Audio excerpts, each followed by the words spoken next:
Hello and welcome back to Ledger Pulse, your real-time signal in the noise of crypto, where we break down what's actually happening behind the headlines, what smart money is doing, and how these shifts could impact you. This is not financial advice. This content is for educational and informational purposes only. Always do your own research before making any investment decisions. Something big is happening right now, and most people are completely missing it. Because while headlines are focused on geopolitics and short-term price action, under the surface, liquidity is building, institutions are positioning, supply is tightening, and capital is quietly rotating into crypto. We're seeing massive inflows into XRP, strong conviction around Bitcoin, and continued growth across Ethereum infrastructure. This is not random. This is a coordinated shift into market structure. And today, we're breaking it all down step by step. We start with the macro backdrop. Reports indicate potential US-Iran peace talks in Islamabad. Now, at first glance, this may not seem directly tied to crypto, but it is. Markets are driven by risk perception, liquidity conditions, and global stability. So when tensions rise, capital moves defensive. When tensions ease, capital rotates into risk assets. And crypto sits at the far end of that risk spectrum. If these talks signal de-escalation, institutional confidence improves, liquidity loosens, and capital seeks higher returns. And where does it go? Into emerging, high-growth asset classes like crypto. Crypto isn't just reacting anymore. It's front-running macro shifts, which tells you this market is becoming more sophisticated. Now let's talk about the foundation, Bitcoin. Long-term holders now control 4.37 million Bitcoin.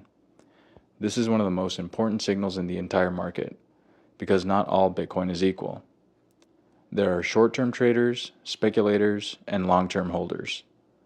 Long-term holders are the least likely to sell, the most conviction-driven, and the strongest hands in the market. So what does 4.37 million Bitcoin mean? That's millions of coins effectively removed from circulation. They're not actively traded. They're not providing liquidity. They are locked. If supply decreases and demand stays constant or increases, price pressure builds upward. This is called supply absorption, and historically, it happens before major price expansions.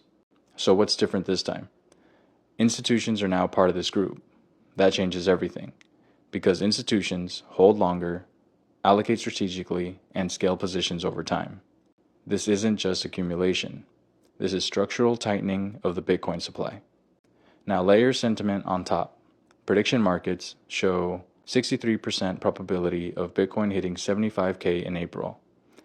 This matters because prediction markets involve real money, real positioning, and real conviction. So we typically see accumulation, supply tightening, then sentiment expansion. We've already seen accumulation and supply tightening. Now, sentiment is catching up. Markets move fastest when fundamentals and sentiment align, and that alignment appears to be forming now. Next, liquidity. Stablecoin supply on Ethereum has hit 180 billion, an all-time high, up 150% in 3 years. Stablecoins are often misunderstood. They're not just crypto dollars. They are the liquidity engine of the entire ecosystem. What do stablecoins represent? They represent buying power, capital waiting to deploy, and institutional on-ramps. Why does this matter? A 150% increase means more capital is entering the system, more participants are positioning, and more liquidity is available for moves. Every major bull phase has been preceded by stablecoin expansion. Liquidity leads price, always. Now this is one of the strongest signals. XRP led global crypto fund inflows, 119.6 million in 1 week. This is not retail behavior. Retail doesn't move markets like this. This signals institutional rotation, strategic positioning, and increased confidence. Why XRP specifically? XRP is increasingly seen as financial infrastructure, cross-border settlement tech, and a bridge between traditional finance and blockchain. When inflows concentrate into a single asset like this, it's usually early-stage positioning. Next, we see a major bank CIO from DBS Bank highlighted XRP, Solana, and Ethereum. Institutions don't chase trends, they filter aggressively. These assets are being evaluated for longevity, utility, scalability, and regulatory positioning. Capital is not spreading out, it's concentrating into a few high-conviction assets. Now this is the most important structural shift. Here we see TradFi floodgates opening. Charles Schwab suggests 1 to 3% allocation to Bitcoin or Ethereum, up to 8.8% allocation in aggressive portfolios based on a 15% return assumption. This is how institutions approach new asset classes. Start small, scale with conviction, and optimize portfolio performance. This is calculated exposure, not speculation. Morgan Stanley launches a Bitcoin ETF, but the real signal, they have 16,000 financial advisors.